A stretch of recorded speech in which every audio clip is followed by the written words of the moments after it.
का आज की प्रेस वार्ता में तहे दिल से धन्यवाद है। जैसा कि 2 दिन पहले डिप्टी मेयर और उनके कुछ चुनिंदा चंद वार्ड पार्षद द्वारा कुछ उनके द्वारा कहा गया, अनाप शनाप मेरे बारे में लिखा गया है, तो उसका मैं पहले उनके जवाब का मैं जवाब दे देती हूँ और फिर उनके बारे में मैं खुलासा करती हूँ। जैसा कि मैंने पहले भी कहा है और आप सबको भी पता है कि यहाँ जो लुटेरे गैंग हैं, इनके मंसूबे कामयाब नहीं हो पा रहे हैं, जिसकी वजह से ये कुछ भी बोल रहे हैं। और उन लुटेरे गैंग को पुनः चेतावनी देती हूँ, सावधान कर रही हूँ कि सुधर जाएं, अभी भी समय है। केवल इनका कार्य में बाधा उत्पन्न करना है, शहर में विकास हो या ना हो इनका कोई मतलब नहीं है। जिस तरह से डिप्टी मेयर द्वारा कहा गया कि विकास में बाधा उत्पन्न कर रही है मेयर, तो मैं बता दूं, रही बात विकास की तो मैं बता देती हूँ डिप्टी मेयर को कि सासाराम नगर पालिका का इतिहास उठाकर वो पढ़ ले एक बार। पहली बार ऐसा हुआ है नगर निगम बनने के बाद कि मेरे पिछले 1.25 साल में इतना कभी काम नगर पालिका में नहीं हुआ था जो मैंने 1.25 साल में किया है। आपको बता दूं कि लगभग 20 करोड़ की योजनाएं कंप्लीट कर ली गई हैं। करीब 10 से 15 करोड़ की योजनाएं पर काम चल रहा है। 77 करोड़ की योजना कतार में है। और सफाई व्यवस्था दुरुस्त करने के लिए हमने 152 कम्पैक्टर बिन खरीदा है, 3 कम्पैक्टर एवं 20 टिपर जिसका क्रय हो चुका है। और भी बहुत सारे ऐसे उपकरण हैं जो क्रय करने हेतु निर्णय लिया जा चुका है। ये तो उन लुटेरे और भ्रष्टाचारियों के जो यहाँ आका बैठे हुए हैं, उनके ये जानबूझकर बदमाशी की जा रही है। नहीं तो हकीकत में जो हमने कहा था नगरवासियों से कि सासाराम की तस्वीर बदल देंगे, अब तक बदल जाती।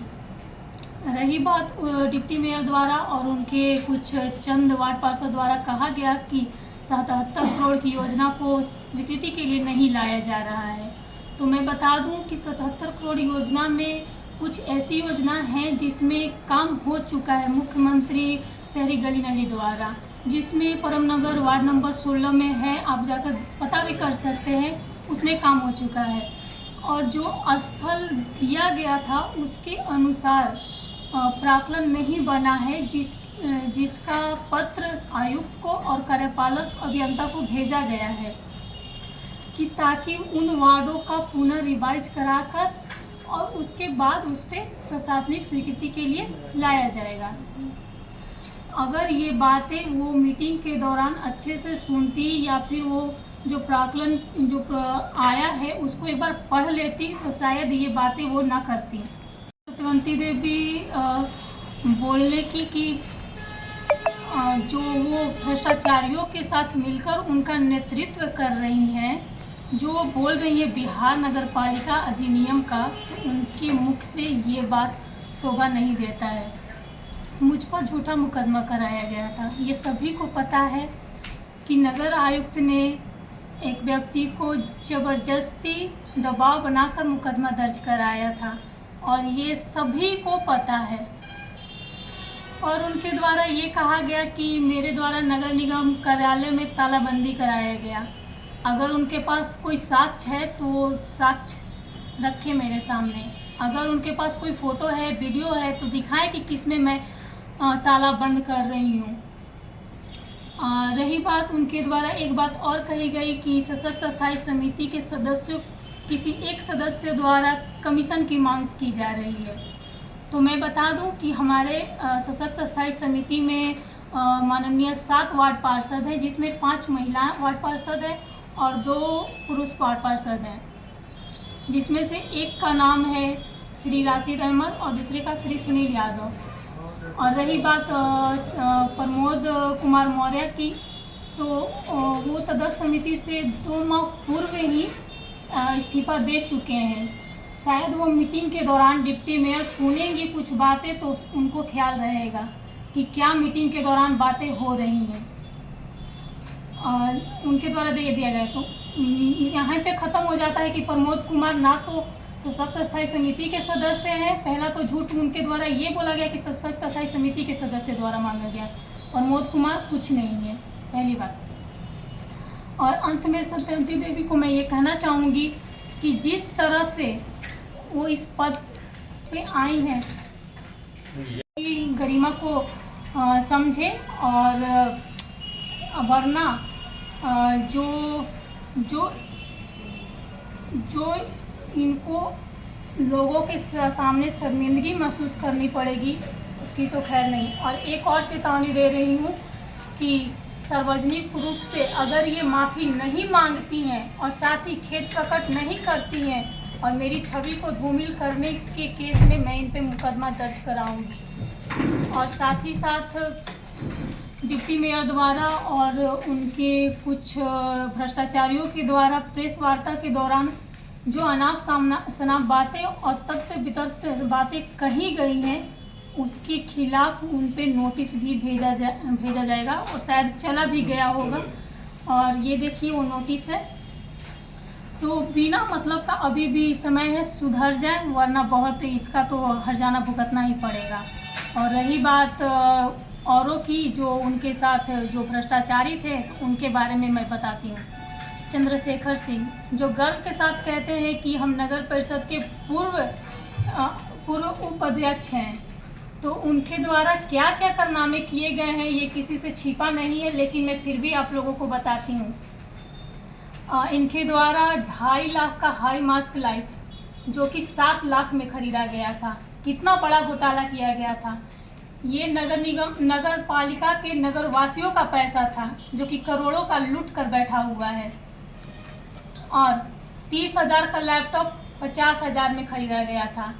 500 का लैपटॉप बैग 5,000 में खरीदा गया था। सोचिए कि कितना बड़ा ये चोर और घोटालेबाज है, और चला है ये दूसरों को भ्रष्टाचार कहने वाला, कमीशन खोर कहने वाला। और जब इस छापा पड़ा था तो छत से कूदकर भागा था ये। और चंद्रशेखर सिंह पे एक और मुकदमा दर्ज है जो कि एक प्रतिष्ठित व्यवसायी के साथ रंगदारी मांग रहा था, जिसमें उसने मना किया, तो उसने चंद्रशेखर सिंह ने अपने ही बाजू में गोली मारकर उसे फंसाने की कोशिश की थी। जब इस पे जांच हुई तो साफ तौर पे पता चला कि ये कितना गुनहगार है, और साथ ही उसका जो मुकदमा उसने कराया था उस प्रतिष्ठित व्यवसायी पे, वो मुकदमा सीधे चंद्रशेखर सिंह और डिप्टी मेयर और उसके पूरे परिवार पे लगा हुआ है, और उसमें कितने बेगुनाहों पे भी मुकदमा दर्ज है। तो ये कहने वाला जो है कि कमीशन खोर भ्रष्टाचार है, ये खुद तो अपने लूट कर बैठा हुआ है, खुद के गिरबान में तो झांक ले एक बार। और रही बात कुछ वार्ड पार्षद की, तो ऐसे वार्ड पार्षद हैं जो सरकारी योजना जनता के लिए आता है जो खुद के यूज कर रहे हैं। सुकांती सिंह क्या बोलेंगी, वार्ड नंबर 17 की पार्षद, जो कहती हैं कि हम 20 वर्षों से पार्षदी कर रहे हैं। तो सोचिए कि 20 वर्षों से जब आप पार्षदी कर रही हैं, तो आपके वार्ड नंबर 17 में अब तक क्यों लोग तरस रहे हैं, वैसे सड़कें क्यों नहीं बन पाई, क्यों जल निकासी के लिए तरस रहे हैं। आपको पता होगा कि डीलिया गांव में लेटर भी दिया गया है, लेकिन यहाँ उन लोगों के आका बैठे हुए हैं जो आगे उन पे कार्रवाई नहीं कर रहे हैं। आप सोचिए कि कितना ये लोग आतंक मचा के रखे हुए हैं। और ये कहती है डीलिया गांव में, आप खुद जाकर वहाँ के नगरवासियों से पूछिए, वहाँ कहना है कि ये जब से आज़ादी हुई है तब से यहाँ ना तो सड़क बनी है, हम लोग जल निकासी के लिए हम लोग तरस चुके हैं। हमारे कार्यकाल में जाकर वो डीलिया गांव बना हुआ है, वार्ड नंबर 3 में भी बना हुआ है, वहाँ भी जाकर पता कीजिए। तो ऐसे लोग जब कहते हैं कि काम में बाधा उत्पन्न कर रही हैं, तो ज़रा बताइए कि हमने कहाँ काम में बाधा उत्पन्न किया है। इस शहर को बदलने के लिए हर वो प्रयास किया है जो करना चाहिए, और बहुत सारे ऐसे निर्णय लिए हैं जो शहर के हित में हैं। अगर वो काम होता है तो शहर की रूपरेखा जरूर बदलेगी। यहाँ तो उसमें जो भ्रष्टाचारी बैठकर जो बातें कर रहे थे, वो जन्म मृत्यु प्रमाण पत्र पे कमीशन खोरी करते हैं, ये दूसरों को क्या सिखाएंगे। रही बात वार्ड नंबर 44 के पार्षद पुत्र तो उनके द्वारा तो कोई बात छुपा ही नहीं है। आप लोगों के सामने पहले भी मैंने रखा है कि ये तो पहले पैसे की उगाही करते हैं, और जो उगाही में पैसे की मांग की जाती है, अगर वो पैसा नहीं देते हैं तो उनके घर को तोड़ दिया जाता है, उनके झोपड़ियों को उखाड़ दिया जाता है, साथ ही साथ अगर नहीं दिया तो उसे मार दिया जाता है। ये कहाँ तक सही है? और रही बात वार्ड नंबर 13 की, वार्ड पार्षद की, तो वो क्या बोलती हैं उन्हें खुद पता नहीं होता है और ना ही किसी को समझ में आता है। उनके द्वारा जब उनके बेटे, उनकी एक डिमांड थी कि नगर निगम में निविदा के माध्यम से उनके बेटे को कार्य दिया जाए, लेकिन हमने सख्त मना कर दिया। बिहार नगर पालिका अधिनियम के उल्लंघन है, तो वो अपना पाला बदलकर नगर आयुक्त के शरण में जा गिरी। तो वो क्या इस चीज़ को कहेंगी कि कौन भ्रष्टाचार है? आप खुद पर लगाइए कि 20 सालों से किस तरह से नगर परिषद में लूट मची हुई थी। लेकिन एक बात उन लोगों को आगाह कर देती हूँ कि मेरे कार्यकाल में ऐसा मुमकिन नहीं है। वो चाहेंगे लूट खसोट करना, ऐसा मुमकिन नहीं हो पाएगा, नहीं लूटने देंगे। ये पैसा नगरवासियों का है, नगरवासियों के ऊपर ही खर्च होगा, इसमें इनके मंसूबे कामयाब नहीं हो पाएंगे। लुटेरे गैंग कैप्टन